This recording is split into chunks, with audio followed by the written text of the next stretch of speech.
Hello, what's up, my gentle and modern ape? So wait, that is your line, isn't it? Hey, you can borrow it. Okay. So today I am talking with Erika, aka the Gutsick Gibbon. If you have any questions for her, feel free to put it in the sidebar chat. And a link to her channel is in the description down below. Erika, thank you so much for being here. Hey, thanks for having me. I'm always looking for an excuse to to talk about this kind of stuff, so I'm happy to be here. Oh yeah, definitely. And our conversation last night was so fascinating. This kind of is a little bit of a spillover from last night's open mic. Lots of great stuff. Talking about human evolution, morality, and dinosaur evolution as well, dinosaur and bird evolution. Just really fascinating stuff. So again, if you have any questions for her, if you are listening on YouTube, feel free to put it in the sidebar chat. And if you're listening to this on Facebook, just shoot me a DM. Sweet. Yeah, listen, hey, always psyched to answer questions that hopefully I know the answer to. It is going to be contingent on the question, but I am happy to answer to the best of my ability. Yes, awesome. So I guess both of us have a very similar story growing up as fundamental Christians and the young earth creation. Yeah. So I guess I'll start from there. Tell us a little bit about your story and how you ended up leaving young earth creationism. Oh yeah, I mean, that's the thing. It's a pretty common story. Mine is not really all that much different from anyone else's. I went to a young Earth creationist middle school where we had an entire curriculum called worldviews, and it essentially lumped all of evolutionary biology, age of the Earth, conventional science, essentially into a worldview topic chapter that we would study, known as naturalism. Of course, that it spilled over from their opinion, from their point of view, rather into humanism and existentialism and all of this stuff that they could essentially frame it as, look, not only is it not true, it's also super depressing. And I remember getting the actual lectures on the science of it all, and some of the stuff was incredibly bizarre. The thing that always comes to mind when I'm telling kind of this story is I remember they were sitting there telling us that, look, we don't have any missing links for human evolution. No one's ever found a Homo habilis. And I'm thinking to myself, then why does it have a name? Why is it named if it doesn't have a species? And essentially, from there, it was a not very well funded young Earth creationist middle school, and as such, we had public school textbooks. And so when I had the biology textbook, I took it home and it was, the forbidden knowledge. I flipped to the evolution chapter and started reading on it, and I was like, uh-oh, this makes a lot of sense. And at that point, I started, kind of mulling it over. I was in 8th grade at the time. And then once I got to high school and I got a conventional education, I was like, wow, this really makes sense. Not only does it really make sense, but a lot of what I was taught was outright untrue. Now, whether that was intentional deceit or just ignorance, I don't know. But I've always kind of wondered what would happen if I sent a letter back to the professor, to the teacher who taught that class, because I remember exactly who he is, and he was a super nice guy. I wonder, kind of whether he knew or not, because he was pretty smart too. But yeah, so once I reached high school, I leaned pretty hard into the whole theistic evolution thing. I personally am of the opinion that the science doesn't preclude having a faith in any shape, form, or fashion. I know there are people out there who disagree with me, but to me, spirituality is a very personal thing. And, if you want to have a faith and accept conventional science, I don't think there's an issue with that. The problem comes when you want to be a young Earth creationist. That will not gel with the empirical science. I'm quite certain of that. In fact, I've made a whole YouTube channel out of it. But yeah, so I reached college, went to a public university, decided I was going the pre-veterinarian path, and along the way, ended up studying abroad in Tanzania and in Thailand. And in both of those places, I got the opportunity, the privilege to be around primates. And in Tanzania, I actually got to go to Gombe Stream National Park and see the primates that Jane Goodall worked with, the G group. And that was what really got me interested in human evolution, because from that point I was like, evolution is a thing, I'm into it, but I didn't really have a set path on what I wanted to study. And the more I started looking into primates, the more I realized what a gradient that was. And to me, it still gelled with theistic evolution. It was all fine. But as you mentioned last night, I started looking more and more into the textual criticisms that exist. A lot of that ancient Near Eastern, borrowing looked a little bit suspicious, and it all kind of started to read a lot like what a human would do if a human wanted to make you believe what they had to say. You can justify anything if you're like, God said I should do it, so I'm going to do it. And when someone's like, okay, well, what if I don't believe in God? And then they're like, well, that's the thing. You only get the good stuff if you have faith in Him. Which I get. I think there's a lot of utility to religion. I think a lot of people get a lot out of it. But to me, that was kind of what got me thinking. And I was like, well, maybe some of this can still make sense if you're taking a much more liberal reading of the text.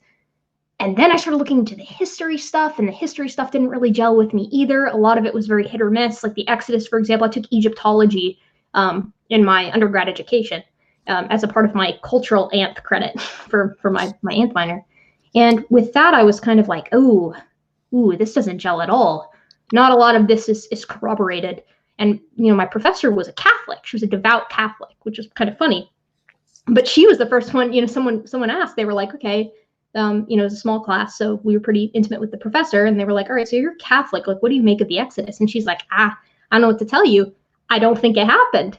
She was like, I think I take a very, kind of loose reading of Exodus, and I think that it's more of a story of kind of telling how we are to be obedient and trust God, and it's more metaphorical than anything else. Or perhaps something of the Exodus concept did happen, but on a smaller scale.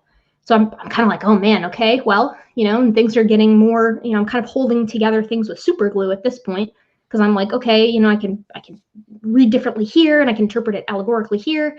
And then I hit what I was telling you about last night, which is the problem of evil. And that really was kind of what got me thinking about it. I was like, okay, I can't reconcile this in my brain. It was very difficult for me to grapple with. And that's kind of what punted me into agnostic territory. So, by the end of my undergraduate education, I was pretty firmly in that area. I'd already committed to doing this primatology master's. And I kind of just put, religion on the back burner as something that I look into in my free time and try to figure out more what I think about the theology stuff. But by and large, I think it comes down to what I said earlier, which is spirituality is super personal. And you can almost make a case for any stance as long as you're willing to kind of break the rules of reality a little bit and allow for faith in miracles and things of that nature. Yeah, I got a DM on Twitter last night. My friend Jerry stated, "You need to tell Erika let Erika know I was running with 2 dogs and laughed so hard when I heard her mention getting carded for buying BBs."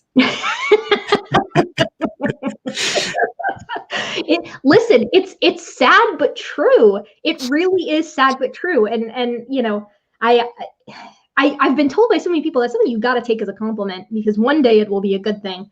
But I was so offended when it happened. God, for whatever reason, we put being older, the elders, on a pedestal. And so I was like, all right, cool. Here's my card. Give me my little metal pellets now. As the consolation, it was very fun shooting the BB. Me and my dad set up all these targets, and we bond over our shared love of shooting targets with a BB gun. Yeah.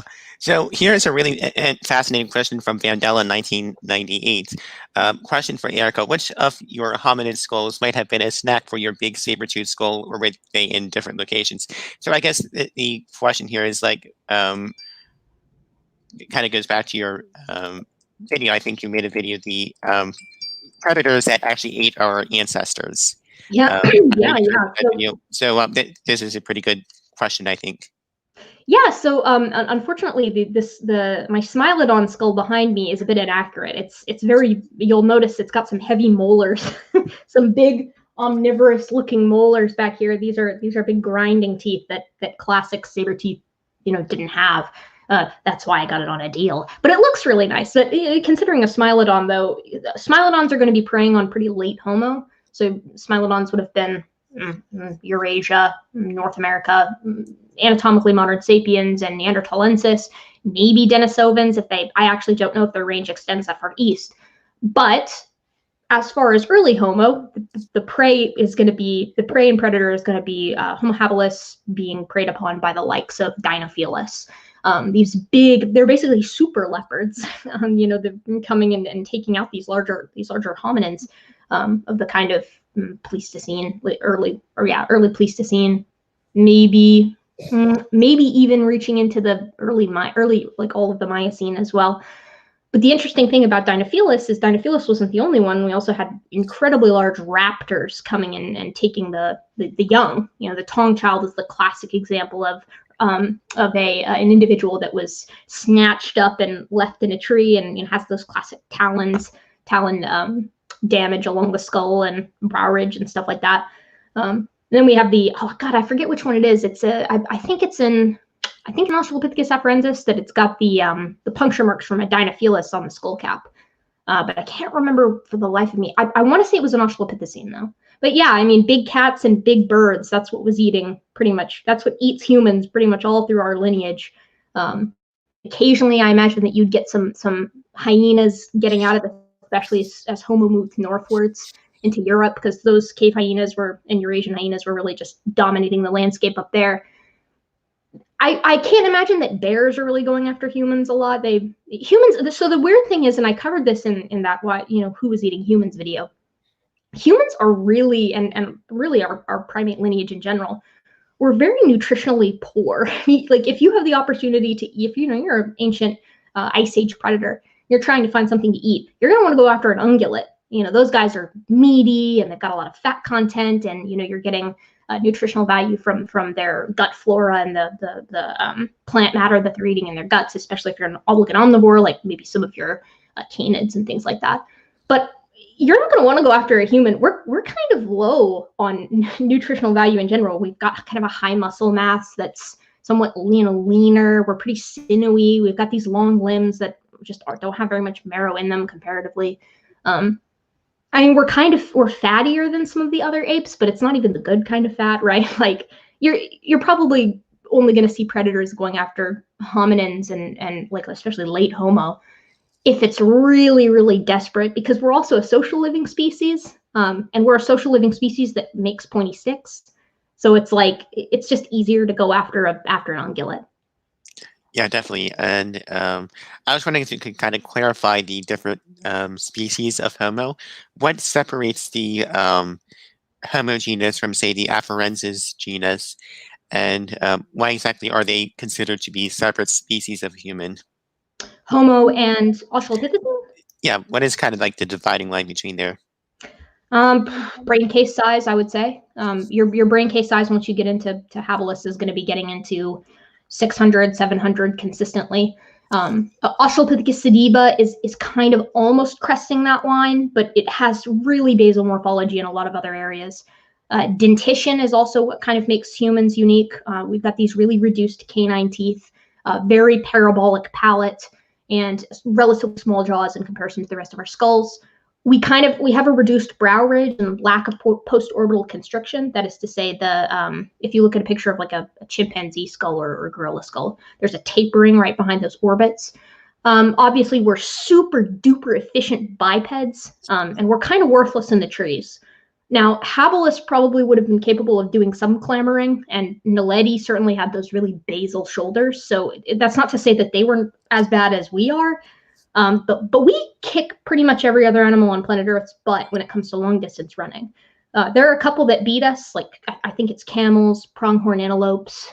I think is ostriches one of them, but I know it's Siberian huskies too. But we're in the top 5. I think people give humans a lot of flack, and they tend to be like, humans are, all we have is these big brains. Well, no, we're really, really, really good at running for a long period of time. And those are kind of the things that set us apart. Obviously, heavy tool use. We use tools that are very specialized, and especially once you get into mid and late Homo that start requiring like advanced flint knapping techniques. But with regard to gross morphology, a lot of it is going to be limited to the skull, I think, because we start getting pretty bipedal pretty early on. So yeah, those would be the kind of go-tos: bipedality, big brain, parabolic palate, dentition with the reduced canines, tool use. Yeah. So here's a question from the entry to the lion. Erika, is the wiki wrong when they state that this Myodon's range is limited to the Americas?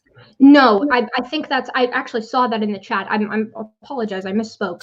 There are big cats that they're like American Smilodons, right? That are your classic big scimitar toothed big cats that are indeed limited to the Americas. He's totally right on that.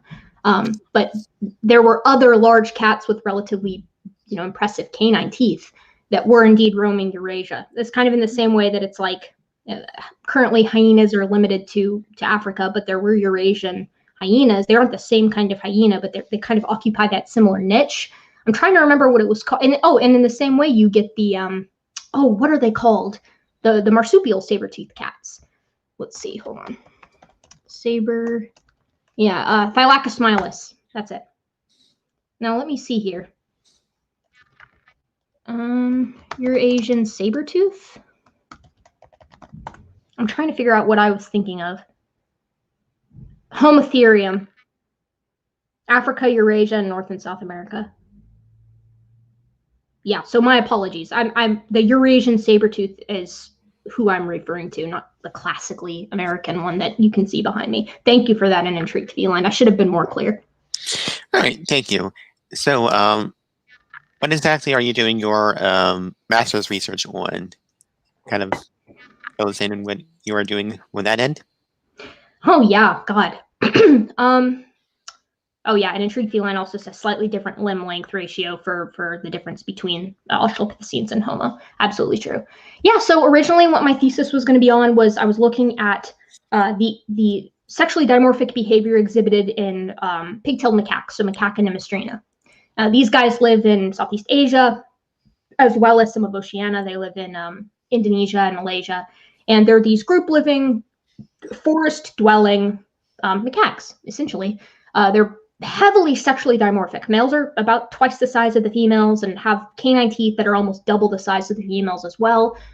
They are very, very interesting animals because they have this super despotic dual linear hierarchy. So the males and the females both have their own pecking order, and those pecking orders don't intercept.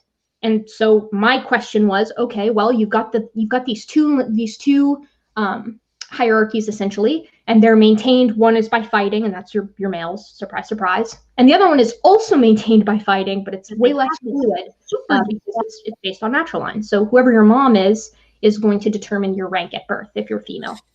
And that's because females stay in their troop when they're born. And that's a huge, huge factor in the sociality and indeed in the sexual dimorphism exhibited in any given primate. And it makes sense, right? Because what are canine teeth? They're weapons. They serve as weapons, and they serve as display. So if I open my mouth and I show you I've got these big canine teeth, you're like, okay, maybe I won't mess with you. And compared to if I have itty bitty little wimpy canine teeth. But if you're in a group of social living animals where females stick around and males get booted from their natal group, you don't really have to waste time on forming these big canine teeth because you can always call on the support of your sisters and your aunts and your grandmothers and basically family members, your matrilines. And that's what females do. They form these coalitions between other females of the troop to get what they want. So they use numbers rather than gross weaponry. And the interesting thing is when you look at primates where males are the ones that stick around, like for instance, chimpanzees, the dimorphism is a lot smaller, if at all present. So this is a classic thing with canine teeth. But what I was looking at initially was how they display spite. So my question was, is there a difference between when and how males and females spitefully interact with one another? And when I say spite, I mean they do something to directly harm the present fitness of a conspecific, that is to say, another member of the troop, without any immediate gain to themselves. They're just doing it to be mean, basically. And a lot of primates do this. And a lot of times it's because it's to call favor upon maybe a conspecific who's enemies with that one down the line. Enemy of your enemy is my friend, right? And so my question was, do males and females differ in how they display this spiteful behavior? So my hope was I was supposed to go to Malaysia, and I was supposed to go to this field site that was in the middle of the jungle on the Malaysian peninsula. and sit around and watch pigtailed macaques, a troop of pigtailed macaques that was habituated to humans there for 3 months. But then something kind of got in the way of that. You might have heard of it. It's the pandemic. And because that happened, I wasn't able to go there. 2 days before myself and my fiance were going to leave to go to Malaysia, Malaysia closed its borders, and the borders are still closed. So I had to come up with a new project. And I was like, okay, well, I was looking at sexually dimorphic behavior because I find sexual dimorphism very interesting, because how it's displayed in primates can be not at all. It can be super extreme, and it varies across the entire order. Like, you've got gibbons, where males and females pretty much look identical. They form these monogamous groups. They're very intolerant of other males and females. And that's kind of their whole gig. They form these elaborate, beautiful duets that help them maintain these territories where they tell, you know, everybody stay out. Me and my mate are guarding this area. And then you've got the complete opposite of that, which is mandrills, where males are 4 times the size of females with gigantic dagger-like canine teeth. And they live solitary. And females live in groups of up to 800 individuals. And they have itty-bitty canine teeth. They're really small. And yet, papers come out where females get upset with the males and they mob them, you know, because there's so many of them. So my question was always, okay, well, why and how does monomorphism evolve versus dimorphism, right? Why is it like that? And so I was like, okay, well, there's been a lot of work on dimorphism. So I want to find out what happens when you've got an ancestrally dimorphic species that then becomes monomorphic. And there are tons of different primate species that exhibit this. Gibbons descend from a dimorphic species, as do your woolly spider monkeys, Brachyteles hypoxanthus. So my question was essentially, what causes that to reemerge? And so I decided to look at dimorphism in the canine teeth of about 111 different primate species. And my goal was to essentially narrow down on a basis of different variables which one has the most effect, right? And that's what I'm essentially looking at. That's what I'm running stats on right now. Unfortunately, finding data, because the only data set that I was given was the dimorphism in the teeth. So I had to find the data in the literature on mean group size, on the dispersing sex, on the coalition sex, on relative female intolerance versus relative female intensity and frequency, which was a huge pain in the butt. So that's kind of what my my thesis is on. Hold on just one second. Let me close this door.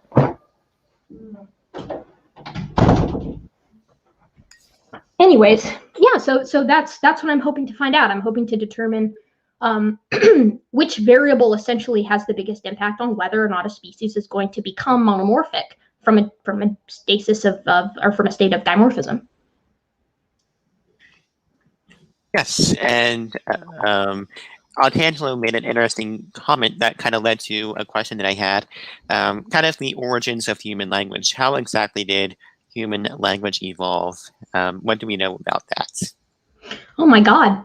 I mean, it's funny that he says that. Language is, while it's an amazing open question, we know a lot more about it than people tend to think.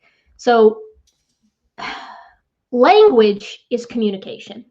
And humans, that is to say primates, members of the primate order, communicate via vocalization. Now, this is pretty common in primates. A lot of primates communicate via vocalization. And one of the dumber primates that communicates with vocalization happens to be geladas. These are these Ethiopian plains dwelling, basically they're baboons. They're Therapithecus gelada, but technically they're not true baboons as in the genus Papio. Now, geladas are really neat because they make these really weird warbling sounds. And the warbling it doesn't sound very complicated. It's really just kind of weird to listen to. And for a long time, primatologists were kind of like, yeah, I don't really think they have a very complicated communication system. But one of my supervisors, in my program, my MRES program, actually went ahead and was a part of a group that was recording gelada vocalizations because they wanted to see how they hashed out with human language laws. And so they tracked them, they recorded them, and then programmed them into a statistical program like R, and looked at their complexity and looked at the messages that they were trying to get across. Because it's pretty easy to track what gelada calls mean. Sometimes they mean, oh, there's a predator. Sometimes they mean, oh, I'm angry at you, whatever. They're pretty simplistic. But Gelada's vocalizations follow Menzerat's and Zipf's law. These are human language laws of efficiency, which is something that all human languages follow, which is really, really interesting that an anthropoid primate that is so basal follows the basics of human language. Not all species that vocalize, in fact, I'm fairly certain it's limited to the primates, actually follow these human language laws. It's very interesting and very telling for the evolution of language, because it tells us that these efficiency cues were set in stone very, very early. So, all right, there's a huge difference between the conversation you and I are having right now and having efficiency laws in a bunch of warbling. Absolutely. But then you take a step upward and you look at, say, vervet monkeys, who have different calls and can use their calls to essentially lie to one another. So vervets have to follow social rules. Vervet monkeys are these ground-dwelling South African primates. They're a member of Chlorocebus, so I'm specifically talking about the vervets in South Africa. And they'll fool each other, right? So a vervet can recognize the call and understand that using a call that says, uh-oh, there's a predator, makes all the other vervets shoot up into the trees. And so, and I know this is true because I actually have a colleague that did her thesis on vervets, they'll lie to each other. A young juvenile vervet might come down and everyone's eating fruits and he wants the better fruits. And so he alarm calls, everyone shoots up into the trees and he gorges himself. And the others, once they realize that they've been duped, especially if it happens once or twice, start to punish that individual, and then they start to not listen to him. So first they beat him up, and then they're like, we're not going to listen to you anymore. So they have this concept of the call doesn't mean what you say it means. That otherwise they wouldn't retaliate in that fashion. So okay, that's cool. They understand really basic calls, and certain calls can mean certain things. That's okay, whatever. But then you take a step upwards and you look at Campbell's monkeys, which live on the Ivory Coast. Campbell's monkeys utilize syntax. They utilize syntax in the same way that we mean syntax, right? They can change the suffix of a word or a word, a vocalization, to mean something different. So they have calls for predator, and then they have calls that mean predators coming from the sky versus predators coming from the ground. So they can change the suffix to alter the meaning. And there's this fascinating study that was actually done to show that, yes, they really do understand the difference between, uh-oh, predators coming from the ground or predators coming from the sky, or general call for danger, or, you know, hey, I found a grapefruit patch, or whatever. So they can change the suffix of a call to mean something different. That's grammar. So now we have super basal anthropoid primates that are utilizing grammar. Well, okay, but it's really basic grammar. Their vocabulary, quote unquote, is only like 20 words. So what? All right, well, what about chimpanzees? Chimpanzees, instead of taking the vocalization route, have actually invested heavily into gestures. Now, the interesting thing about chimpanzees and gestures is the gestures that chimpanzees utilize are the same gestures that human children instinctively and intuitively use to get their parents' attention up to age 2. We share a gestural vocabulary intuitively with chimpanzees. Up to 95% of that vocabulary. That's up to, I believe it's up to 50, or I think it's up to 80 gestures.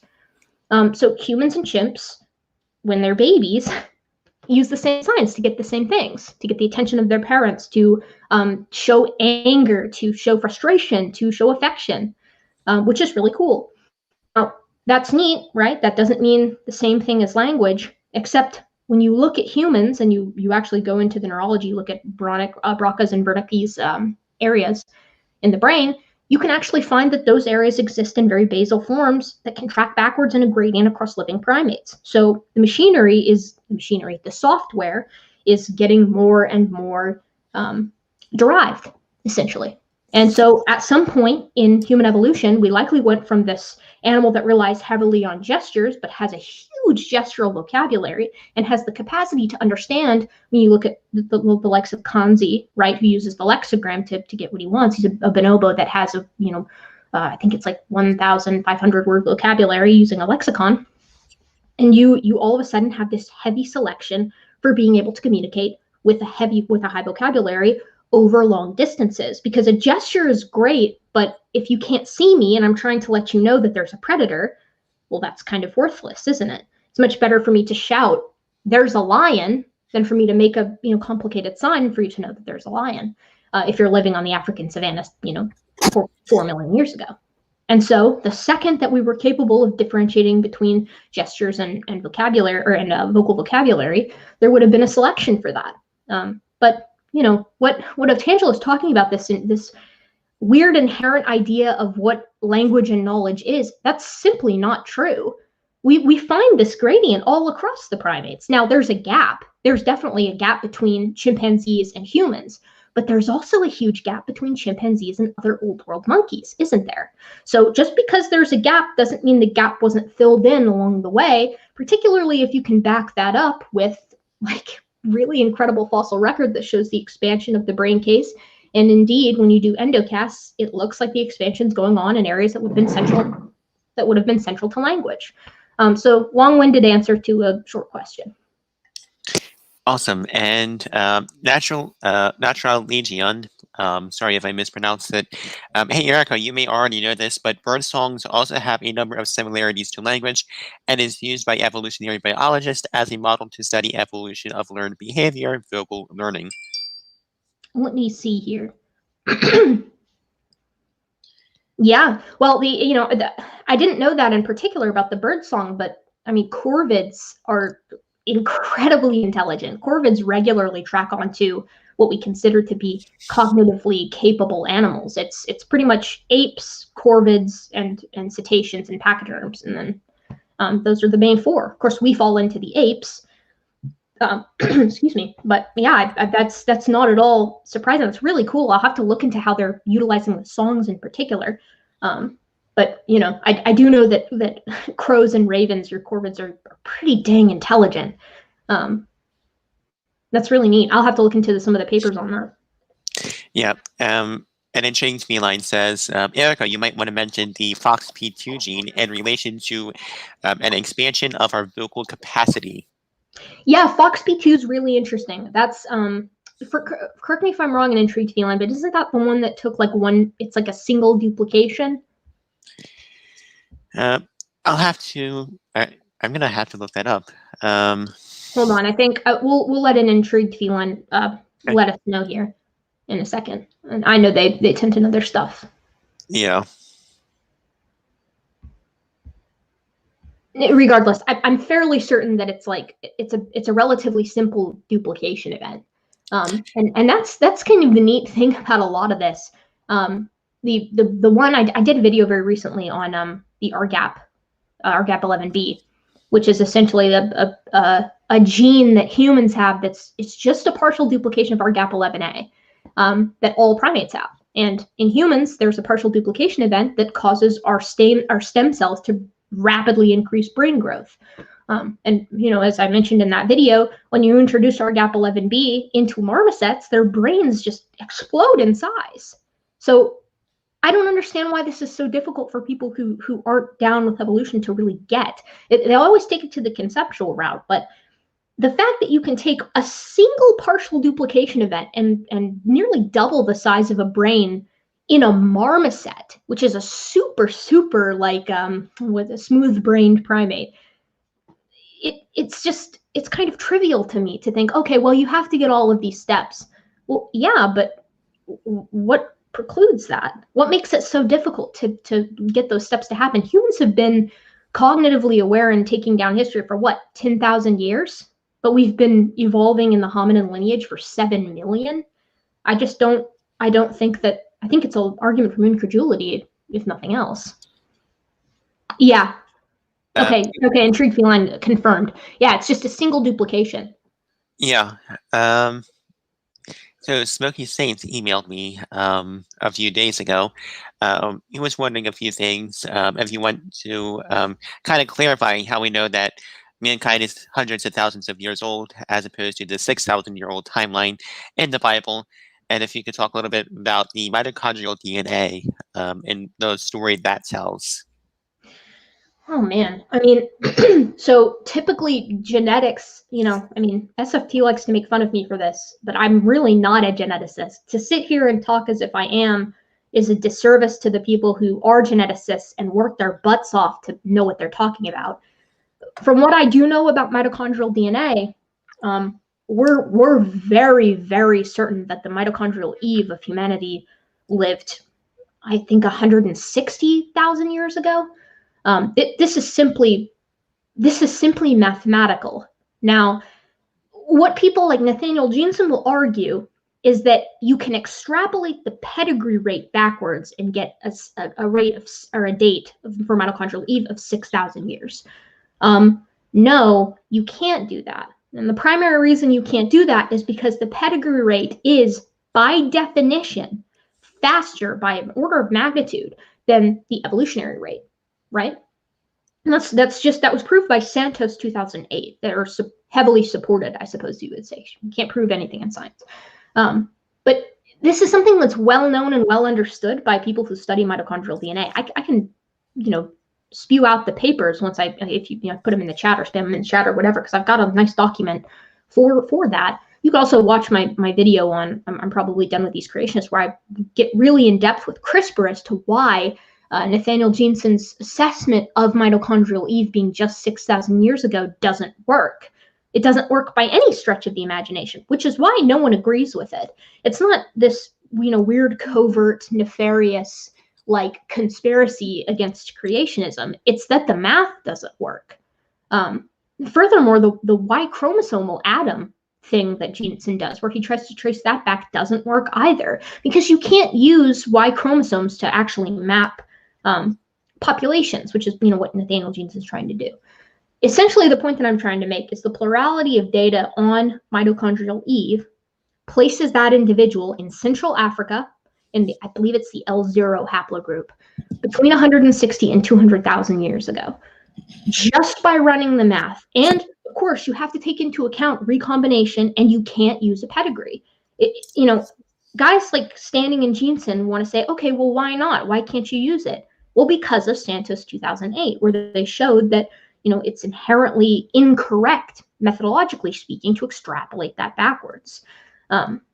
So, yeah, you want to talk about the fact that we know that humanity is much older than 6,000 years old, or 10,000 for that matter. The archaeology on that speaks for itself as well.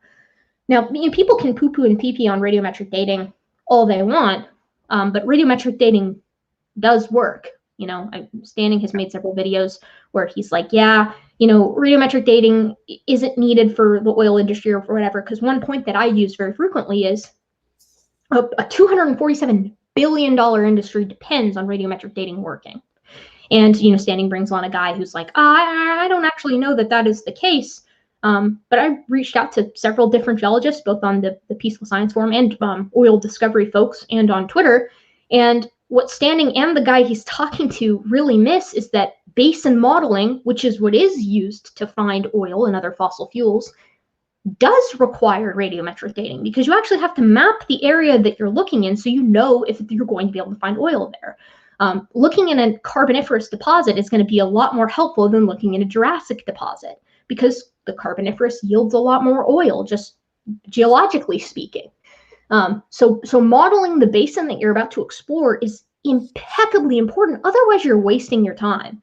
And they can say, oh, we use seismic scanning. Well, yeah, you use seismic scanning once you know the area that you're looking in is primed for oil. You wouldn't go to a random deposit and seismic scan down in a million times. It's a huge waste of money.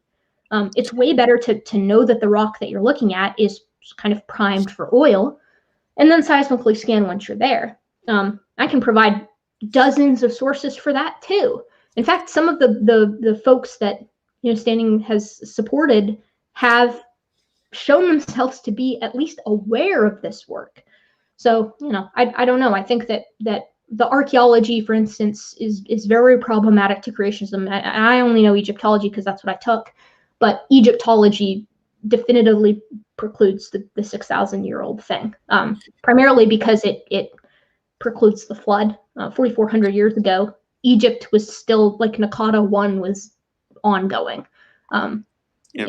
They didn't notice it, and people say, well, what about David Rohl? David Rohl comes along and he's like, but the chronology for Egypt is actually incorrect, and we're going to use my chronology instead. David Roll's been laughed out of the room because he doesn't actually, his chronology is based solely on looking at the Bible first and extrapolating it onto Egyptology. The problem is the radiometric dating of the pyramids of the, or not the pyramids, of the reed mats that we find within the pyramids, dozens of the different pharaohs, and indeed, most importantly, corroborating it with other kingdoms that were existence at the time, were in existence at the time, like Babylon and Assyria and things like that, with things like the Amarna letters, let us know that not just the Egypt chronology is correct, but it corroborates the Babylonian chronology, and they live in tandem with one another. So David Roll's got a lot of work to do if he wants to show that the current chronology of Egypt is bad. So those are a couple of things that are kind of my go-to when I'm like, look, it's 6,000 years, it doesn't work. Not with the archaeology, not with the geology, not with the physics. Right, and then not only do you have to account for that, but you also have to account how long would it actually take to replenish the population of the Earth to be even able to build anything remotely like the pyramids, because you gotta figure out who's getting the tools, who's getting the food, who's growing the food, and all of that. There's a lot of people that go into building the pyramids, even if they're not directly involved in the pyramids.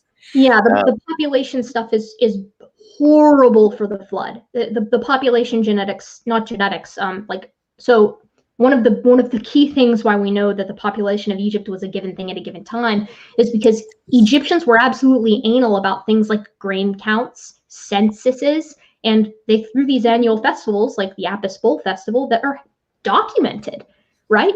I mean, we know with relative certainty how many people were chilling in Egypt at several given times, and they don't mesh with how many people would have been alive right after the flood. It doesn't matter if you use Ken Ham's wildly explosive population growth. You don't get there. If you want to push that to its absolute limit so that you can get there, supposed to be, chilling in like 100 billion people on the planet right now, if you extrapolate that forward. And they present no reason as to why you wouldn't. Right. And that's a great question. And if standing for truth and I ever do a debate on the Neanderthals, I'm going to present this slide here that just shows how impossible this actually is. I'm going to show you this slide that I have prepared for him.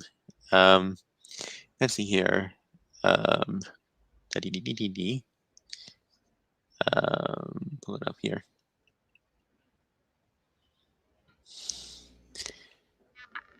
Yeah, let's see here. The whole question of how many people were there, the whole waiting time problem, which is a huge issue for them. So again, how many people would actually be alive at the time? Because the Tower of Babel was like 100 some years after the flood. So at Babel, AIG actually estimates there were just 400 people total alive, which is 50 times the original starting population of 8, and only about 100 years. And another article, they assume doubling population every 150 years. If that were the case, there would be less than 16 people at Babel. And then AIG, of course, starts with the conclusion and then tries to extrapolate backwards. And then that's how they come up with doubling the population every 150 years. And in another article, AIG has to double the population every 15 years in order to just get enough people to build the pyramids. And of course, if this was accurate, there would be far more people alive today than there are now. And SFT and his debate Walker admitted that at the Tower of Babel, there would be at maximum 1,000 to 2,000 people. So there is a huge waiting time problem, and it just doesn't follow basic population mechanics. So that's an excellent point, and something you might want to consider too is the absolutely soul-crushingly large amount of Paleolithic tools that we find scattered across Africa. And I forgot to mention that somehow this is all taking place during a global ice age that was supposed to happen immediately after the flood. Yeah, the ice age is problematic for more reasons than one. I mean, the way that they've got to swing these ice ages around in order to make sense of the geochemistry is staggering. I mean, another thing that blows my mind, I think Snelling may have briefly touched on it, but one thing I've never in my life seen creationists touch in depth is how they account for all 5 mass extinction events in the rock. Now, I mean, you're talking about 5 mega catastrophes. And you don't just have to account for the fact that, you know, here you've got X species and then you don't see them after here. You have to account for what the geochemistry looks like here and then here. Wild temperature swings, the oxygen in the atmosphere, the acidity of the ocean, the salinity of the ocean. You have to account for these wild swings in one global flood that takes place in less than a year. It doesn't work. Right, exactly. I'm glad you mentioned that, because you really cannot compress the geoclimate record in just 6,000 years. It just does not add up. It just does not compute. The iridium layer, that's another huge one. I've never seen them, you know, be able to actually deal with the iridium layer, because, you know, if they want to say, okay, well, we're cool with the iridium layer. A massive asteroid hit, and, you know, during the flood, and it laid down all this iridium in a global band around the planet. For those who don't know, the iridium layer is a layer of iridium, a very rare element, almost never found on Earth, but very common in asteroids, that separates the last time we ever see a dinosaur from where we never see a dinosaur ever again in the fossil record, period. You don't find dinosaurs after the iridium layer. And this is very fascinating to me, how creationists try to deal with this, because, again, iridium is an element that's found incredibly rich in meteorites and almost nowhere on Earth. Now, sometimes they'll try to say, well, it's caused by volcanism. You can find iridium in volcanism. Not to that degree, you can't. You can get small amounts of iridium in volcanism, but you're not going to get a consistent layer globally from volcanism. Not that's, you know, that thick.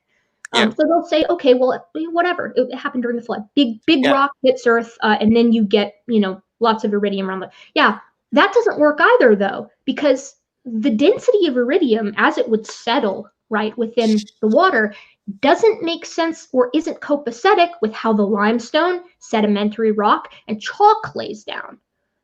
You wouldn't get it in that layer. It's like a sand, you know, Kent loves this. It's a sand toy. You shake it up, right? And you get a certain layer, because in sand toys, those things are typically layered by density.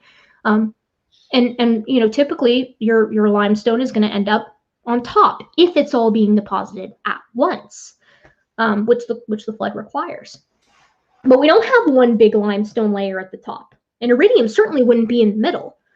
So yeah, that's a whole thing that's really problematic. I've never seen creationists actually try to cope with all 5 mass extinctions, ever. And it's something I don't bring up enough. It's something I don't think we bring up enough. Of course, they would argue that it was all during the global flood, and the excuse that Mr.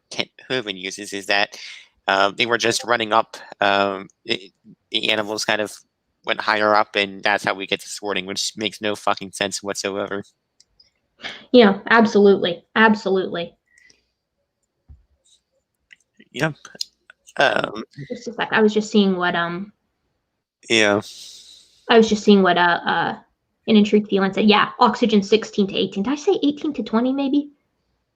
I don't know. I'm everyone in the folks in the I am giving a waterfall of words. I can't shut up. You know, I have a really bad problem with shutting up. Please interrupt me more, David. Tell me to shut up. I apologize. What you're saying is fascinating, so feel free. I can listen to you all day. Okay, that's very sweet of you. But you know, the folks in the comments are right. I open my mouth and I can't stop talking because I love talking about this stuff.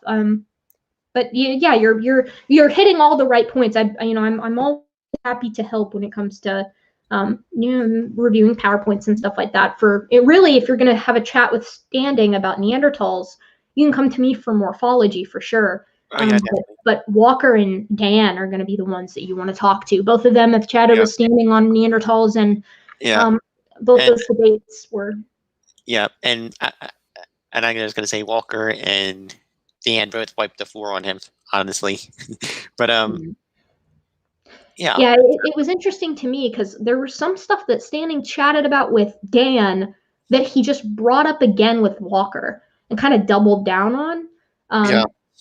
And that's a problem. It's a problem with a lot of creationists that I see, right? And I'm sure you can kind of relate to this, but it's like, you know, you'll have a conversation, you'll reach a conclusion that you both agree on, or that they don't agree with you, but they'll at least be like, okay, I'll look into it. But in the very next debate that they're having, they're using the same point, and they're not saying like, okay, so let's say this is a perfect example. One of the problems that I post to Standing for hydroplate theory, and I use that in the most sarcastic way possible, is that you have to get rid of this heat somehow. Hydroplate creates enough heat enough energy rather for, I think it's something like 12 H bombs per square meter of water every day for the entirety of the flood, which you can't do. That's needless to say that can't happen. Yeah, and of course, their response would be, well, you're assuming. They would say, well, you're assuming that all the mountains and all were the same height that they are now, but they would say you need a lot less water just because the mountains were lower. Yeah, I mean, I'm talking exclusively about how much heat is going to be jettisoned from moving the continents around at race car speeds to get them from, depending on which creation you talk to, Rodinia to current status or Pangea to current status. So moving those around at race car speeds, that's an incredible amount of heat just from the friction. But more than that is accelerating all of the nuclear decay. Because you've got to cram 4.5 to 4.8 billion years of nuclear decay, all of which releases heat, into 4,400 years. Oh, yeah. Wait, actually, no, I'm sorry. 1 year. Yeah. You have to cram it all into 1 year. And I think the fatal flaw, the fatal blow to this is that with the whole issue of accelerated nuclear decay is that we have space when it's things, right? We use meteorites and lunar rocks is because they are far less likely to be contaminated or they're far more sturdy, so to speak. And Dr. Andrew Snelling himself analyzed several different meteorites, and he said point blank that there is no evidence of accelerated nuclear decay happening on these meteorites. Yeah, Snelling actually, after doing those meteorite analyses, he went from being young universe, young Earth to being old universe, young Earth. So he actually has taken the standpoint that the universe is, at the very least, it appears to be very ancient. Yeah. And creationists are very reluctant to be like, it just looks old. Yeah. Did Dr. Snelling actually say, yeah, the universe is old, but the Earth and humanity is young? Yeah. So I'm trying to remember my exact source. I'm 99% sure it was Snelling. There's always the chance it could be like Woodmarapp or Baumgartner, but I'm 99% sure it's Snelling. And I'm fairly certain that he is currently old universe, young Earth, young humanity. So he still abides by the whole young Earth creationism thing, but he's at very least saying, look, I don't know what to tell you. The classic answer to that is Lyell's absolutely insane Earth is in a white hole theory. Oh yeah, that he has the two hypotheses of white hole cosmology, and the idea that like is instantaneous through his Lyell convention. Yeah, Lyell. Leo and I had a lot of fun with that. I can't with that, and the thing is like. I can talk with a decent amount of I don't know. I can't speak with any kind of authority on geology, but I at least can back up what I'm saying with sources because I've looked into it enough. But I don't know nearly enough about the astrophysics to know that to know the details about why white hole theory is bad. Essentially, from what I understand, it just breaks physics, which is pretty much the same problem with accelerated nuclear decay and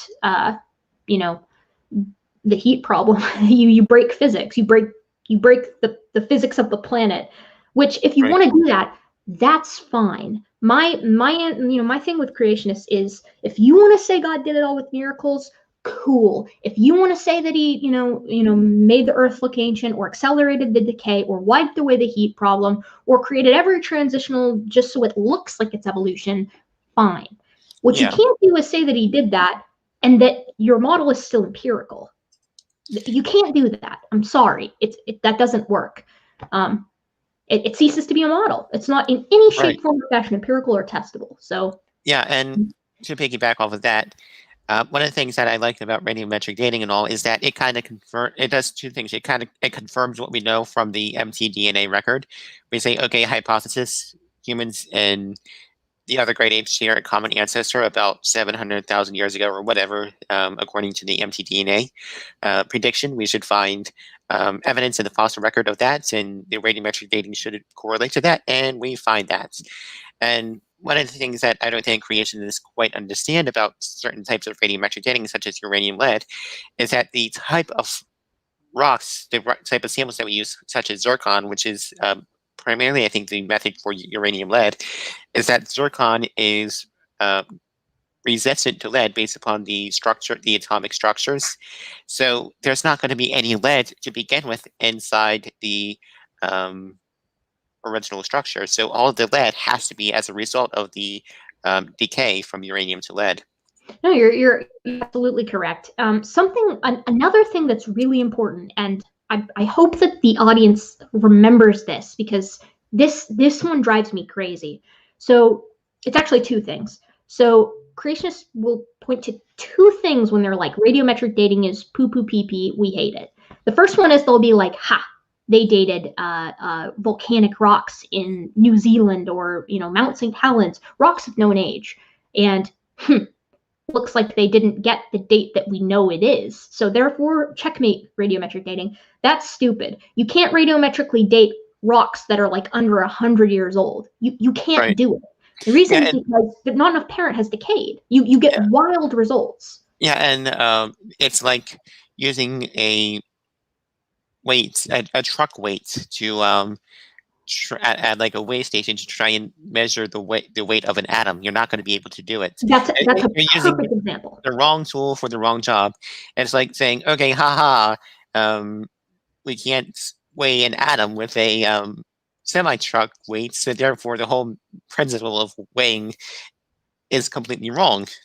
That's a perfect analogy to use. I mean, the kind of comparison I would use is if you've got this magical atom, right, that continues to, let's say you've got a magic atom that's, suffocating for whatever reason. So it's going to get bigger.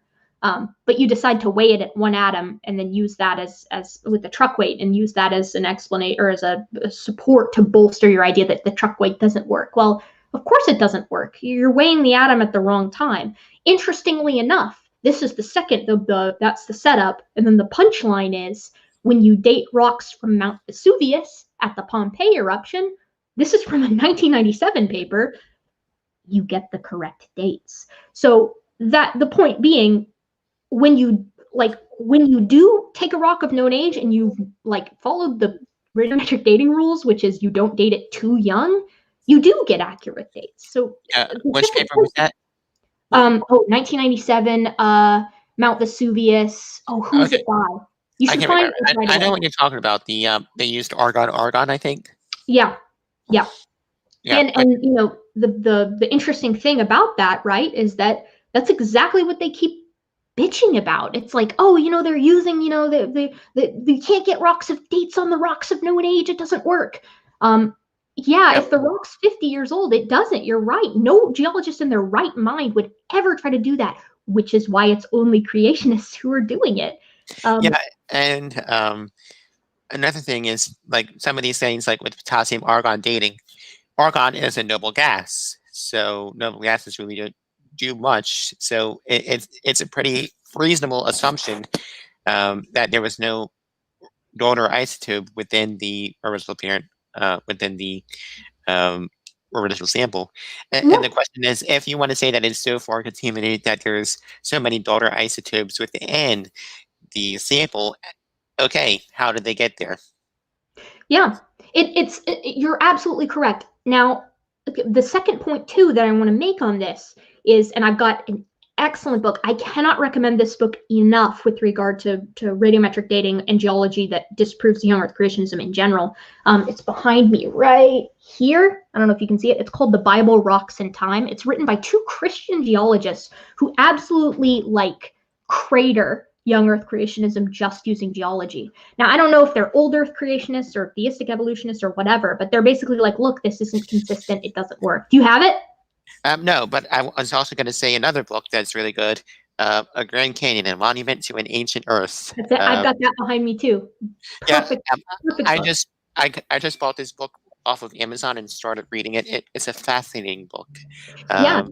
And That part you just showed is actually amazing. The using seafloor spreading as a means to independently corroborate radiometric dating.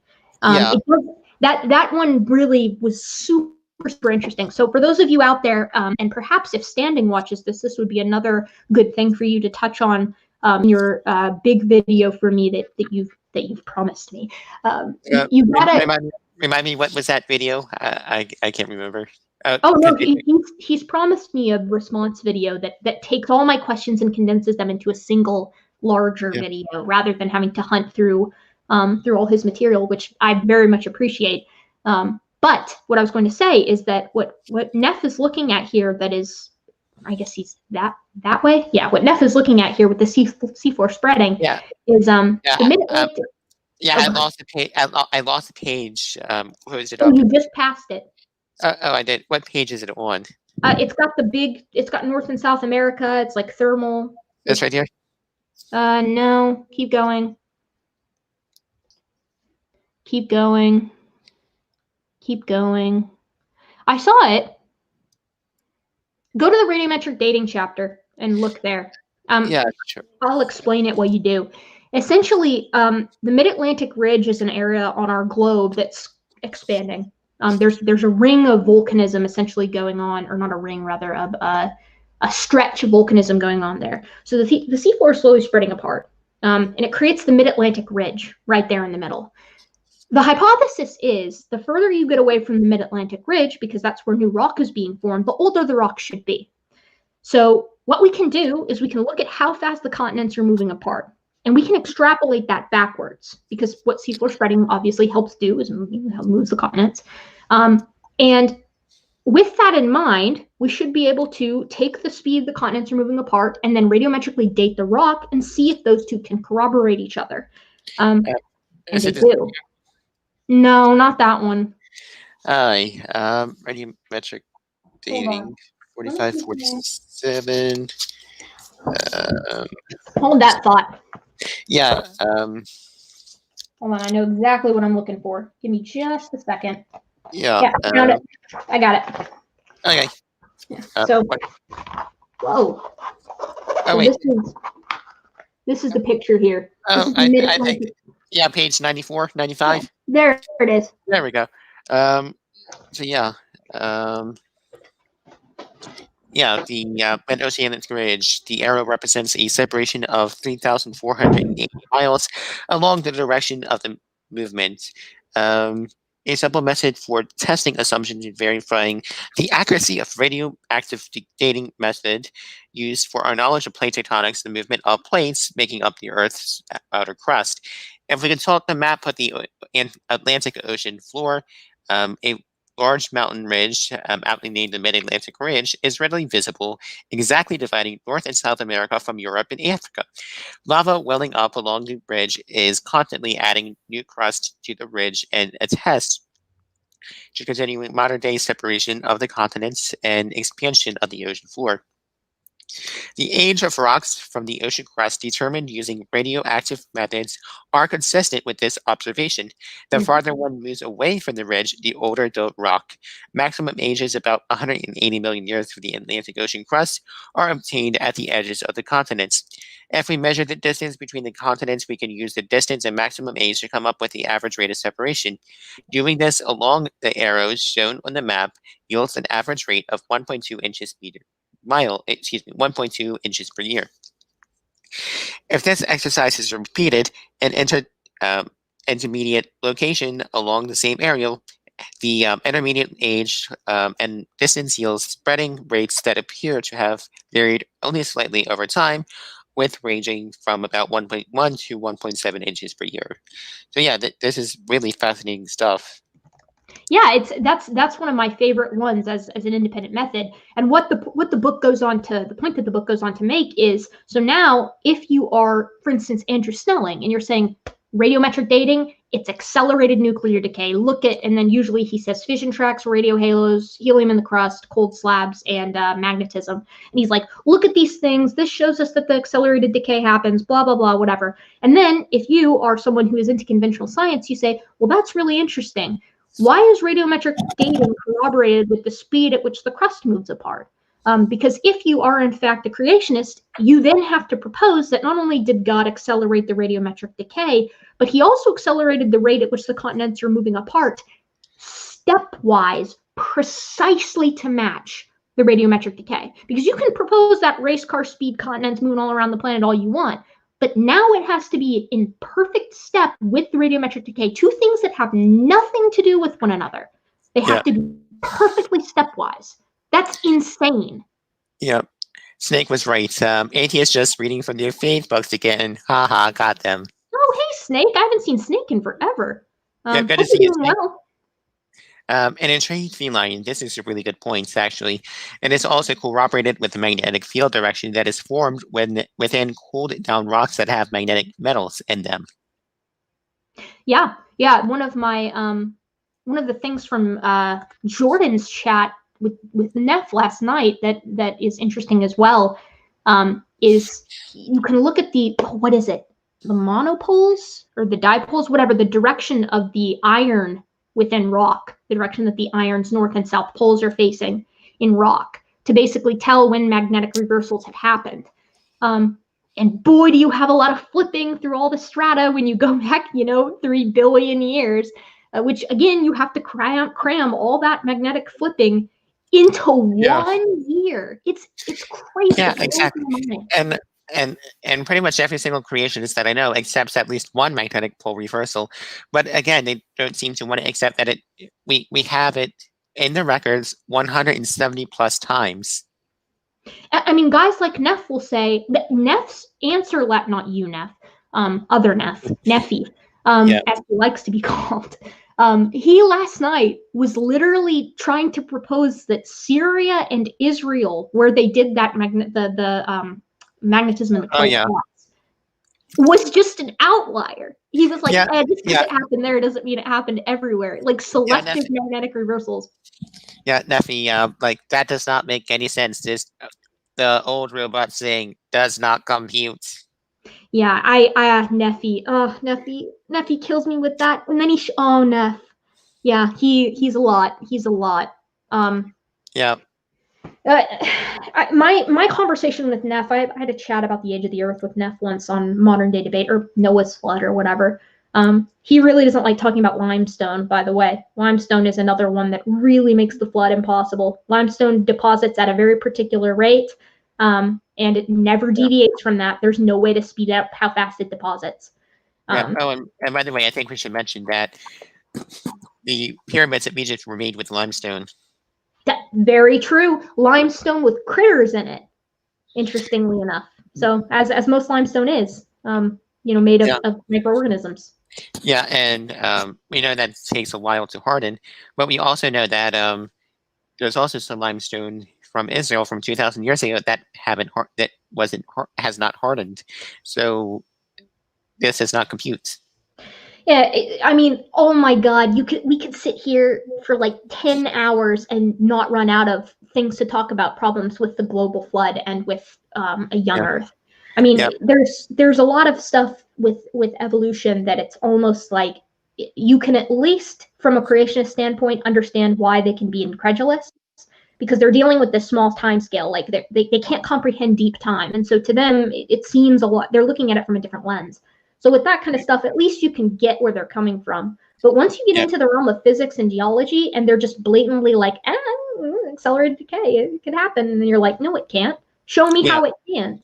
Yeah, and of course, you also have to believe that somehow the flood acted on one of the 4 fundamental forces of nature to actually accelerate this decay, which does not happen.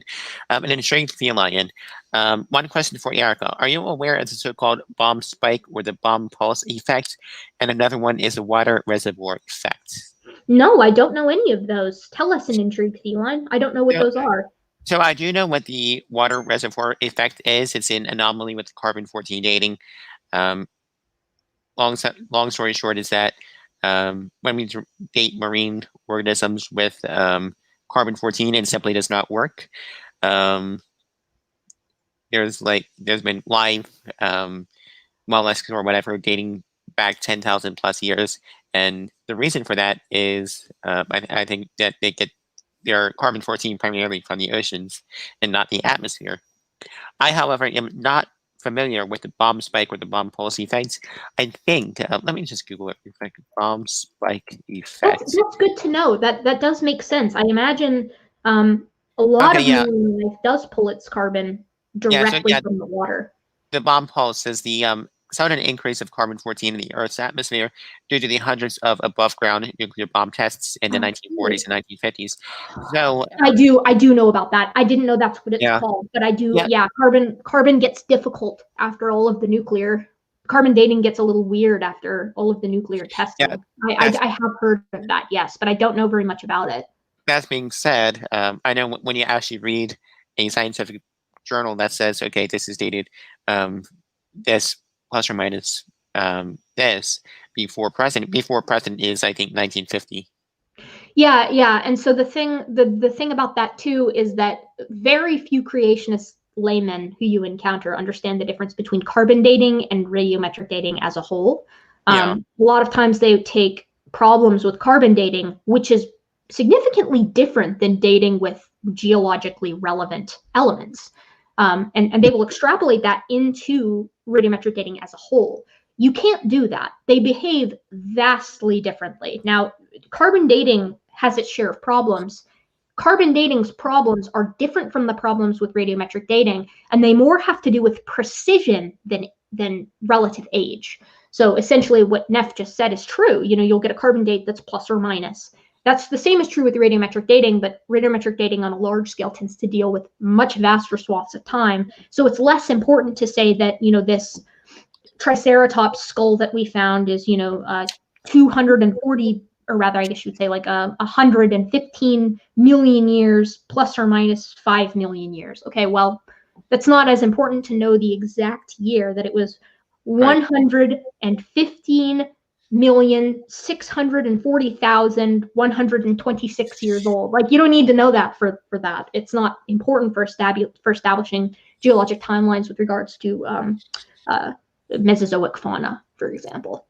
Yeah, and another common misconception is that carbon-14 is used to get the millions of years, when in reality it's only up to 50,000 years. Other than any days past that, there's just too little of carbon-14 left and just so insignificant. And again, carbon-14 is probably the least reliable of the radiometric dating methods. That being said, it's still a reliable dating method, and it can be used to corroborate history, and it can be used actually to authenticate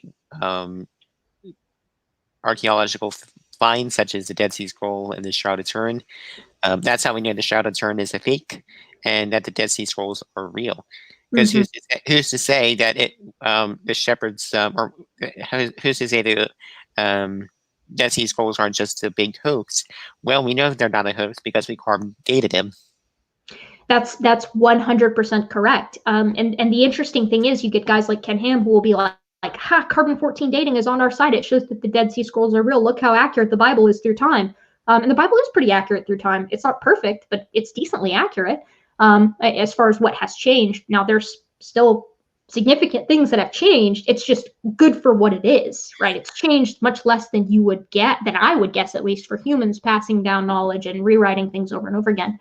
It's good things, all things considered. But then Ken Ham in the same breath will be like, carbon-14 can only date 5,500 years max backwards. And it's like, okay, well, what changed? Yeah, and carbon-14 actually is used to corroborate the long periods of Egyptian chronology.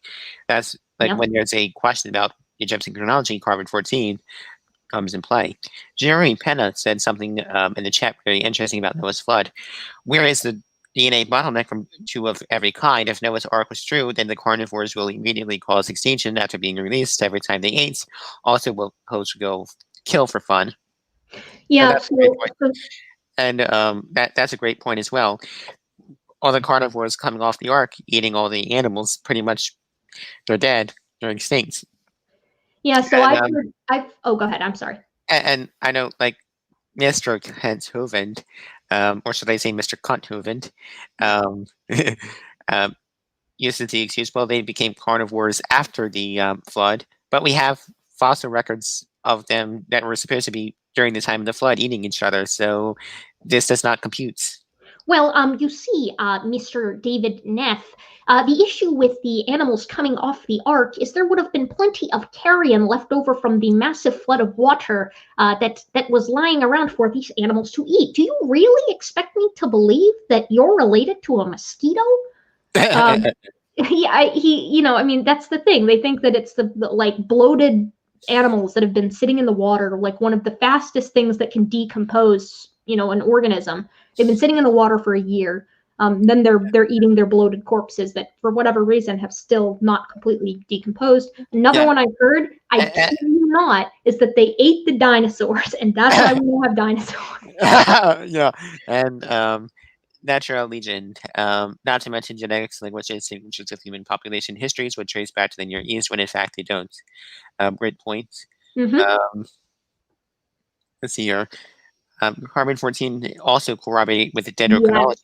We have dendrochronology records that are at least 14,000 years old, as I checked. And great point. And also, this dendrochronology is also used to calibrate carbon-14 dates, because we know that the carbon-14 in the atmosphere fluctuated over time. Mm-hmm. So we can use dendrochronology to calibrate it. Coral clocks as well. And, you get these massive atolls that are building on top of each other. The Eniwetok atoll is one of the classic ones that's mentioned, but coral clocks, yeah, ice cores, yep, dendrochronology, yep, all of these things corroborate with one another to create a very reliable method within a certain degree. Of course, to creationists, they'll come at you with, well, we found a sheep bone that was, radiocarbon dated that from, it was said that it was like 66 billion years old, and it was only 2 years old and when it died. And then it's like, okay, it's the same problem you run into with radiometric dating. You can't date something that just died with radiocarbon. Not enough has actually transitioned from parent to daughter. You can't do that. It's against the rules of radiometric dating. It's silly and senseless. Yeah. So I mean, that's like saying, oh God, what would be a good example? That's like following bad lab protocol for trying to culture bacteria and then being like, it doesn't work. You see, you can't culture bacteria in a lab. And it's like, yeah, because you didn't follow the rules. You didn't follow the methodology for culturing it. Silly. It drives me nuts.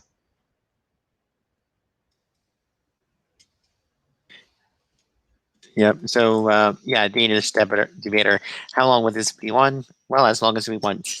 Yeah, I'll tell you what, let me grab some more coffee and I'll be good to go for at least another 30 minutes for sure. Sounds good. Yeah.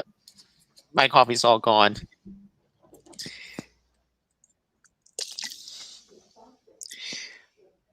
While she is away, I do want to remind everyone to hit that like button, hit the subscribe button, and the bell notification down below. I have a lot of great content coming up, and if you want to support me, I have my Venmo, PayPal, and Amazon wishlist in the description down below. So if you like this video and if you want to hear more of this type of stuff, please consider supporting me financially. I am off to university in the fall 2020. It looks like I'm going to be able to go to Colorado. The admissions people said that I have a good chance of getting accepted. So that is going to be a pretty big, expensive move. So I'm trying to raise a little bit of funds to go off to university. I will be majoring in molecular, cellular, and developmental biology with a minor in astrophysics and planetary science. So definitely please support me. My Venmo is DNeff613, and that's in the description. And my Patreon is patreon.com/DavidPneff and paypal.me/DavidPneff. So please consider supporting me so I can head off to uni. Welcome back, Erika. It's good to be back. Sorry, my coffee pot has gone a bit cold. I had to heat up in the microwave. So, what are we talking about now? What else? What do we want to hit on? Sure. Let's see here. Rio debunk. Can you tell me some Bible prophecy debunk? Please. That'd be a pretty good topic for another show. I am working on the series debunking the messianic prophecies in the Bible, and I think this is one of the things that really kind of bothered me as a Christian. Because when I actually went through and examined some of the messianic prophecies that Christians point to, they're all out of context, misquoted, mistranslated, etc. Jezel, no, I do not smoke weed. Never tried it, but if I'm going to Colorado, I probably will give it a try. Probably edibles or whatever. I don't like the smell of smoke. I'm honestly repulsed by smoke, so I just physically can't smoke it. No comment. But if you are going to engage in some edibles, it's always good practice to make sure you, at least I've heard, to give it a good minute before you say it's not working. Let me have another. Yeah, because what I've heard is from people saying it kind of takes a little bit longer to feel the effects of it. Yeah. Yes, I have heard that as well. Let's see. Ooh, microwaving coffee is just wrong. Okay, Zach Brannigan, go easy on me, okay? I was trying to get back here fast, and I didn't want some cold coffee. Go, be nice. You know what? Oh, Leo, ask Erika if she ever gotten stoned. I'm really curious to know. Hypothetically, I had a period of time in college where that was something that I engaged in quite frequently. But totally hypothetically, it was I'm not very hypothetically interested in marijuana anymore. I had a more paranoid experience that kind of got me off the stuff. I've kind of had phases with I guess mind altering substances, marijuana, and then wine. Last year was my wine year, but my senior year of college was certainly more marijuana based. But yeah, I can see the appeal. I know the appeal quite well. Yeah.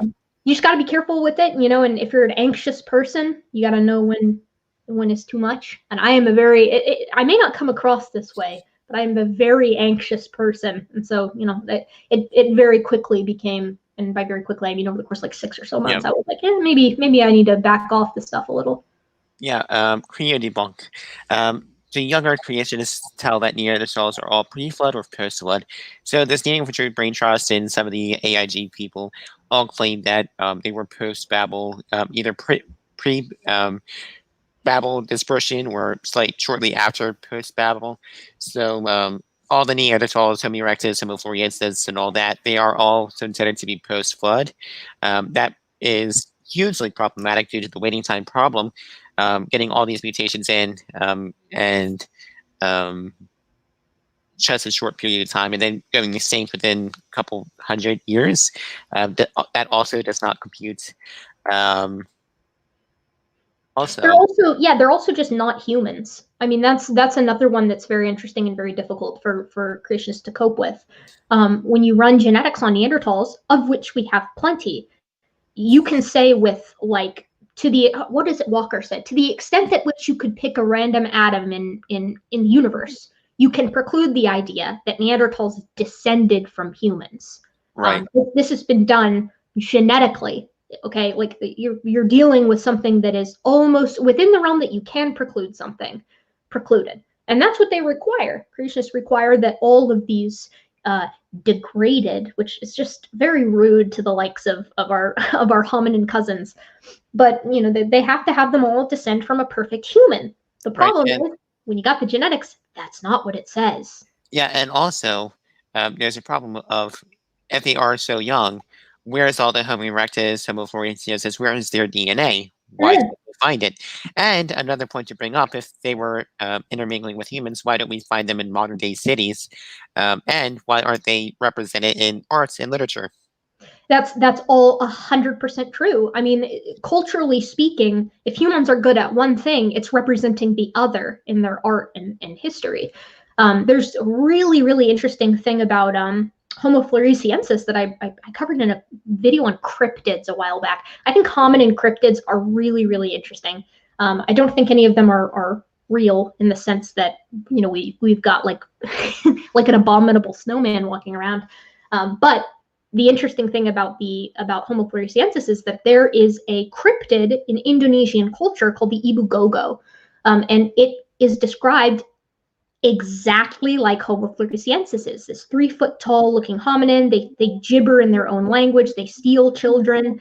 And for the females, they have long pendulous breasts. Okay, whatever. But the interesting thing is that mythology goes back about 15,000 years, and if memory serves, there are some that propose that Homo floresiensis may have been kicking around within that range, which would have been that's a very interesting thing, that perhaps the Indonesian people, when they arrived there, encountered Homo floresiensis and immortalized it in their mythos, which is cool. I think that's super neat. Yeah, But yeah, you're right though. If all of these hominins lived at the exact same time just 4,400 years ago, we would suspect that they would be represented far more generously, I would say.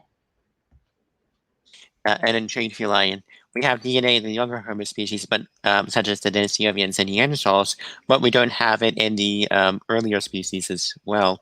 The Ibugugu, I'm looking at their Wikipedia page, human-like creatures that appear in folklore and Flores in the Indonesian. Grandparent in Gogo means one who eats anything. So folklore record. An age period of the Flores describes the Ibugugu as having been walkers and fast runners about 1.5 meters tall. They reportedly have a wide and flat nose, broad faces with large mouths and hairy bodies. The females also had long, pendulous breasts. And they were said to have murmured with what in their own language and reportedly repeated what was said to them in parrot-like fashion. Really fascinating stuff. Yeah. The legend relates to the Ibugugu were attributed to monkeys, according to the journal Nature. So 1.5 meters to feet, that is about 4.9 feet, 4.9 feet. So yeah, with the Ibugugu were discovery of Homo floresiensis, an extinct hominid that inhabited forests about 50,000 years ago. The entomologist Gregory IV has suggested that tales of the Ibugugu and similar figures, such as the Orang Pendek, are based on the memories of actual encounters between humans and Homo floresiensis. However, this proposal has little mainstream support, especially after the dating of the extinction of Homo floresiensis, which was assumed to have occurred at 12,000 before present, which was later revised to 50,000 years before present. But that's still an interesting point, because if they were still kicking around, or maybe they perhaps maybe they found some of their fossils and tried to fit together, okay, what are these people? We have these fossils. What do we make of them? Yeah, it's an interesting concept. I mean, again, I agree. Like, you can't say with any certainty that that's what was going on. But even if it's not got anything really empirical to support it, it's an interesting concept to kind of tool around with, as something that, okay, well, maybe you did have this very small population, a remnant, if you will, that was kicking around on Flores. Maybe you didn't. We don't know yet. It's looking like certainly the majority of Homo floresiensis was wiped out by then. But who knows? I mean, it is something that isn't impossible by any means. Yeah, but of course, maybe the story of these floresiensis goes back much further to 50,000. Maybe it's very much an ingrained memory. We don't know when this myth started. So maybe it was a very old myth that was kept passing down throughout the generations. So the thing is, too, is we know humans were bopping around Oceania for quite some time. And we're doing so in a time period that would have overlapped as well with where we find Homo luzonensis, who's another hominin that's relatively diminutive, that they could have encountered at some point and immortalized in legend, if you will, or, you know, like you said, just encountered once and then passed down. It's some cool stuff. I mean, the fact that Homo sapiens co-inhabited the earth with all of these other hominins, at some point, I mean, you know, we're a relatively young species, but indeed we were the Lord of the Rings hypothesis, right? Like that we are bopping around in overlapping time periods. I think it would almost be naive to think that there weren't encounters that, at least in some people groups, were, you know, kind of significant and thus passed down. You can't say, I mean, it's all speculative, right? That is speculative. The encounters and how they went and, you know, what was communicated is highly speculative, but it's really fun to talk about. Yeah, and very interesting. Yeah, absolutely. We do know that there's a really good hypothesis, I think, that Homo floresiensis was directly descended from Homo erectus, I believe, correct? Yes, there are some that think that Homo erectus is the progenitor, rather, of Homo floresiensis. That the last time that was proposed was in 2009. Nowadays, the much more conventional hypothesis, the accepted one, the one that is the leading hypothesis, is that floresiensis actually descended from Homo habilis, or a sister group. Of course, that begs the question, okay, well, how did it get to Flores? Awesome question. How did the pygmy elephants get to Flores? You know, Standing's proposal is that they did descend from Homo erectus. I don't think they descended from Homo erectus. Neither does the consensus of scientists. Then, you know, the creationists will say along the lines, okay, well, they had to have sailed there. Why? Pygmy elephants got there without sailing? How did they get there? I don't know. But you don't have to sail to get the location.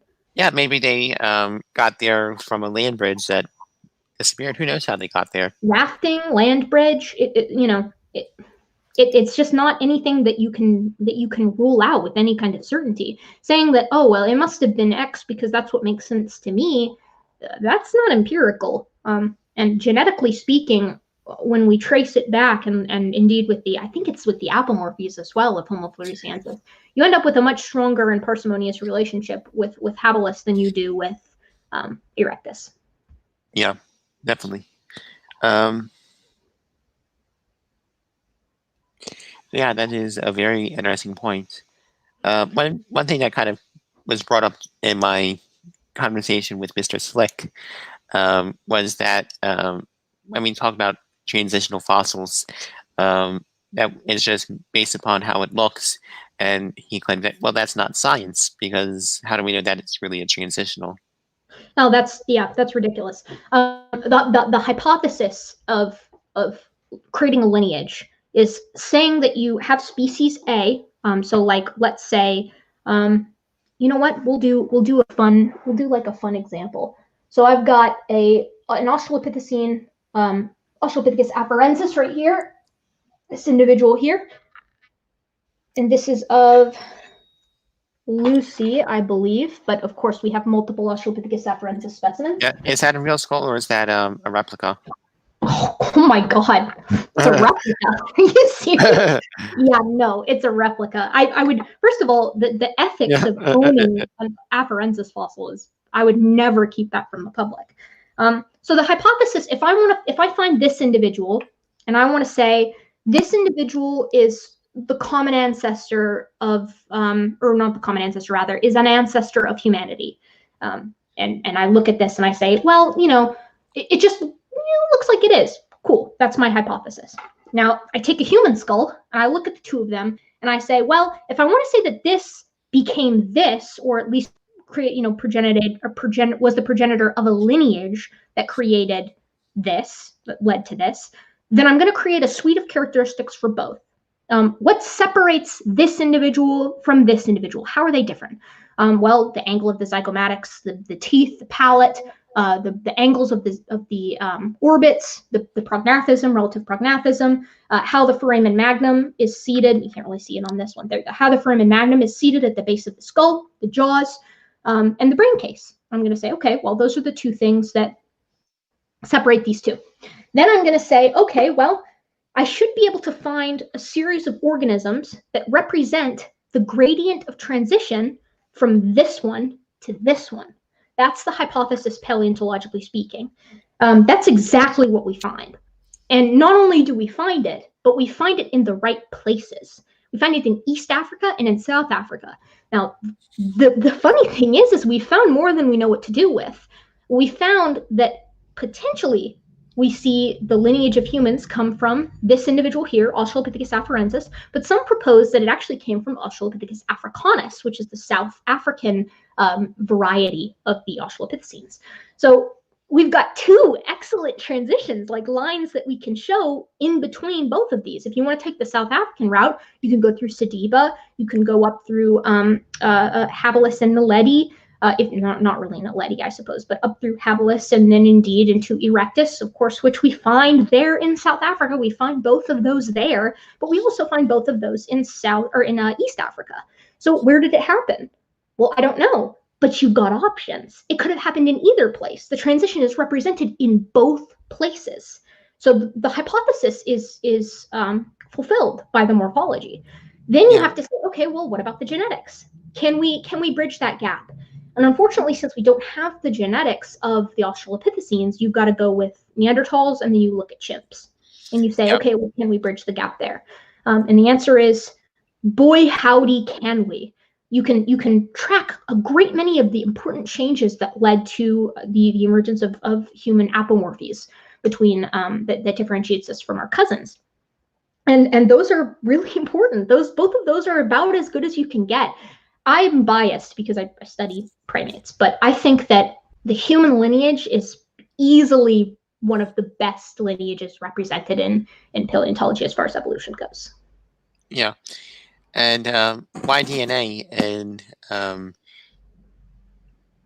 chimpanzees is so much different than the Y-DNA in humans. How did it get so different in just a couple million years? Oh, are you asking me? Yeah, that's what I'm asking you, because that's one of the creationist claims. Yeah, so the Y chromosome is really interesting. Hold on just a second. Let me put these back. So Sure. When you measure the difference between the Y chromosome of all the great apes, and you're looking at humans, you're looking at gorillas, you're looking at orangutans, you're looking at bonobos, and you're looking at chimps. When you're comparing all of those Y chromosomes, it's very tempting to look at them and to say, well, when we're just looking at the shape of them, humans and gorillas are the most similar. Orangs are an outlier, and chimps and bonobos have these wildly different chromosomes. They're essentially truncated. They're smaller, and they're different.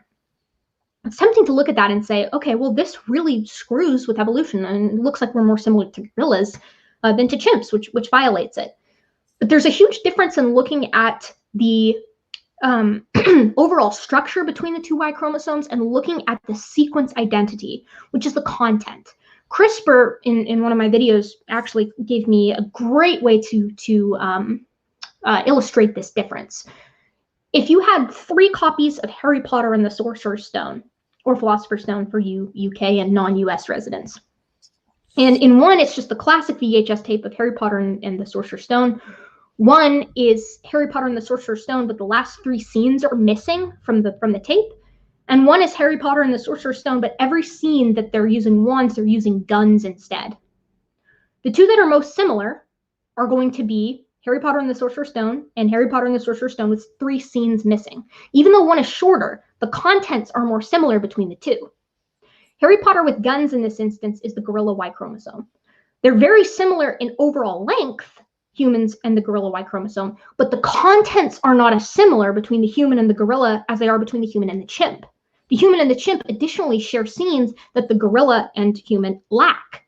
So overall in sequence identity, which is what's used to tell, for instance, in a paternity test, how similar or how closely related 2 organisms are, it's more informative. It would be ridiculous to use the length as a means to tell similarity in genetics because it's the content that matters. The same is true when you look at various gibbon species. Gibbons have crazy different chromosome numbers, right? But it's not how many chromosomes they have that tells us which 2 genera of gibbon are more closely related, it's the contents of those chromosomes. So, it's kind of a silly argument by creationists. Now, as far as why they're different, that's a different question entirely. And interestingly enough, all of the differences between, or nearly all of the differences between the human Y chromosome and the chimp Y chromosome are related and expressed in the testes. So you might be thinking, well, that's really weird. Why is that? And of the great ape species, only chimpanzees are hyper polygamous. They will mate with anything that moves as long as it's chimp, males and females alike. And same with bonobos. The males have these enormous testes because they're really invested in sperm competition. Whereas gorillas, comparatively, if you guys are very interested, I'm sure, in the testes size of the great apes, are really, really little because it's a single male that commands a harem of females. He heads a harem of females that are much smaller. With chimps, males and females are close to the same size. They've got close to the same size canines, and they live in hierarchies that are relatively mixed. So multiple males, multiple females, they all mate with each other. So it's all about sperm competition. Now, it's very interesting that the only polygamous of the only hyperpolygamous great ape has the most differences in testes expression. And that's why their Y chromosome, which is only found in males, is so different. Which is to say, it's for sexual selection. They're different because of sexual selection. The Y chromosome mutates wildly fast and can be selected on really quickly. And to kind of exacerbate that, or rather corroborate it, the chimpanzees and all members of genus Pan, so all of your Pan troglodytes, your Pan Troglodytes virus subspecies and species, as well as Pan paniscus, they all show this insane variety in Y chromosome difference, more so than the other great apes with each other. So essentially, that is a massive support for the fact that it's a chimp thing. Chimps are the outlier in the Y chromosome, not humans. So it's sexual selection. That's the answer. Yeah, definitely. So we've been going for almost an hour and 45 minutes. I think this will be a good place to wrap things up. Tell us a little bit about what is going on your channel and some of the things that are coming up soon. Oh, man. What is coming up soon? I'm hoping to, here in a little bit, get a video out on the recent work with Sahelanthropus chilensis, one of the earliest hominins. And there's some interesting contradictory work that's being done on TM266, which is one of the femurs that came out of Eastern Africa. So I'm really interested to see how those two papers have kind of mixed with each other and to present it to you. I also want to do another episode of Library of Erika because I'm getting closer and closer to finishing Standing for Truth's book, as far as relating it on camera. So I'm hoping to get both of those out this week. But again, I'm fooling around with statistics a lot right now. Yeah. That keeps coming up and pushing everything back. So that's the hope. Yeah, and speaking of which, his book trying to debunk R and Ra's flood series, that'll be kind of fun to go through. I got the Kindle edition because it was free on Kindle Unlimited, and I refused to give them a penny. Here you go. Books. I'm not spending a dime on those books. Lots of errors in that book that I can spot, such as vegan cats and all of that type of stuff. Yeah. Unfortunately, Raw Matt has a big hand in what goes into those books, and Raw Matt is Yeah, Raw Matt is a thing. Yeah, Raw Matt actually did reply to my comment on the venue that I did on him. Oh, what'd he say? Oh boy, you're gonna love this. Let's see here. Let me pull it up. I can do it for that.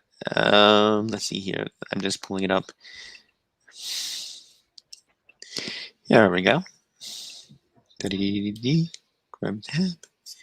Let's see. Here's what he said. Number one, PLOS Biology didn't even care that I put my logo on his paper when submitting it. The only people who think it matters are internet atheists. It doesn't matter. That is why nothing can ever happen with regarding it. Only in the minds of atheists is this a problem. Doing this, all this does is draw more attention to us and make us more popular. So thank you. Let's see here. I'm going to zoom in a little bit here. You found one place where I wrote this book. The Amish were known for not having any known cases of autism. God speaking to me was added by the editor. I have never said that before, but doesn't matter. Just thought I would throw that out there. This book is not even sold by me. It was written back in 2002. They just like to take my stuff and sell it. My newer book, Biblical Longevity, is the up-to-date version. Also, currently available flu vaccines are aluminum free and are over 80% of flu vaccines contain no mercury at all. That means 20% still do. When is mercury a good amount? Also, me saying that vague statement about the Amish means I'm anti-vax, huh? I guess you didn't listen to the last podcast I did with Matt, where they were directly asking me that question. Hey, well, Matt, nice of you to finally show up. Why don't you apologize to Dr. Dan and retract your dangerous health claims? So, well, Matt, God spoke to you was added by the editor. So you didn't care that the editor lied? Well, Matt, I'll take this down under two conditions. Number one, you will come onto my channel and apologize to Dr. Dan to his face. Number two, you will retract the claims in your book and pull it from Amazon. If these two conditions are met, I will remove this video. I already apologized to Dr. Dan a long time ago, citation needed, and removed that video, which I actually regretted after he didn't accept my apology, and Ian Chen just turned to condescending over it all over. But it's okay, I never forget. Ultimately, the people that sell my book, I have lost contact with. I have no ability to change anything that is inside of them because they're the ones that sell it. You could probably message them on Amazon, though, and hopefully reply. Kind of, but I cannot stop what other people do, especially now that I have lost contact with them. So where and when did you apologize to him? And why don't you message them? You're the one who wrote it. I think they went off grid. I messaged them to the past, but no avail. They went off grid. Oh my god. Yeah. So, yeah. Yeah. I'm sure Dan will be pleased to know that he received an apology. I don't think that. Yeah. I mean, what is an apology when you dishonestly edit? Hey, sorry, I blatantly lied about you for views. Please forgive me. Like, yeah, like I don't know about Dr. D. I have no idea where he actually apologized because I cannot find that anywhere. That being said, if I were Dr. Dan, I would never accept that apology because he. I'll ask Dan about that later. That's very funny. Real mad is I love. Oh my god, I love that thing at the beginning. P.O. Yeah, that was. Plus doesn't care that I put their watermark on it. They don't care because they don't know Raw Matt exists. Like they don't care because they don't like know that he really did it. Like what does he think that like the PLOS police are like making sure that no one puts fake watermarks on? It's not even about what PLOS cares about. It's not the fact that he tried to like propose that his paper was already accepted by them. That's the issue. He's anyone who wouldn't know or look into it would think, yes, okay, well, PLOS published it, cool, whatever. And it's like kind of a hack job paper anyways. But whatever, man. Ramat kills me with that. His whole weird. He's got so much weird stuff on like his website and in some of his non-creationist books about like health, and then he blatantly, like what you showed the other day, he's just like, hey, I don't take this isn't real medical advice. This is meant to be entertaining. That's so you don't get sued, Matt. You think we're idiots? Come on, my guy. Like, yeah, it's just a way. It's just a legal disclaimer to get him off the hook for practicing medicine without a license. God, dude, Raw Matt is a piece of work. Yeah, I'm sorry, but I do not like Raw Matt. Yeah, he's Yeah, I think like he's very keen on these like vague, what feels like intimidation techniques or threats where he's like, I never forget. Okay, Ramat, what does that mean? You're gonna fight me? You're gonna come beat me over there with a chair? Like, what is it, the wrestling thing? God. This guy. Yep.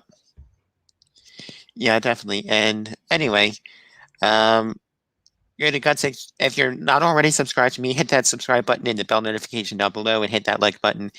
I put a link to Erika's channel in the description also. So if you're not subscribed to her, go down and hit that subscribe button to Erika and hit that bell notification on Erika's channel. And thank you guys so much for watching. Any last words, Erika? Oh, no, not really. I'm getting real close to 5,000 subs, and once we hit that, I'm doing a Q&A, so that'll be really fun and silly and goofy and hopefully very entertaining. So we'll see. Yep, awesome. Well, that's a wrap for today. And Erika, I hope you come back because that was a really fascinating conversation. Yeah, I really enjoyed myself. Thank you for letting me monologue. Sure, go right ahead. I enjoy it. All right, everyone. That will do it for today.